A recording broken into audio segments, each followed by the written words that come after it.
మీకు నేను ఒక మాట చెప్తే మీరు ఆశ్చర్యపోతారు. చంద్రశేఖరేంద్ర సరస్వతి మహాస్వామి వారి వంశంలో ఒకసారి పాము పుట్టింది. ఒక ఆడదానికి వాళ్ళ వంశంలో ఒక పాము పుట్టింది. పాము పుడితే 10 మందిలోకి ఆ పాముని తీసుకెడితే పాముని భయపడతారని తీసుకెళ్లేవారు కాదు. ఆ పాము వాళ్ళ ఇంట్లో తిరిగేది. ఆకలేస్తే తల్లి దగ్గరికి వచ్చి బుస్ బుస్ అనేది. దానికి పెద్దదైపోయింది.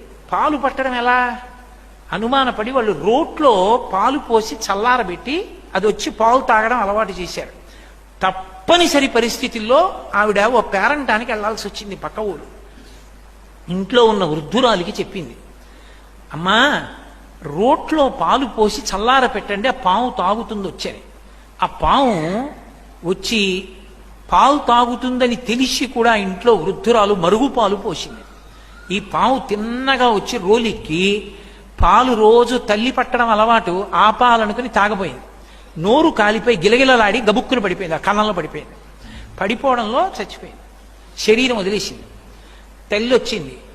కడుపున పుట్టిన బిడ్డ చనిపోతే ఏడిచినట్టు ఏడ్చి అంత్యేష్టి సంస్కారం చేశారు. చేస్తే కల్లోకి వచ్చింది. ఇకపైన పావుల విషయంలో మన ఇంట్లో ఈ జాగ్రత్తలు తీసుకోవలసింది అని కలలో చెప్పింది.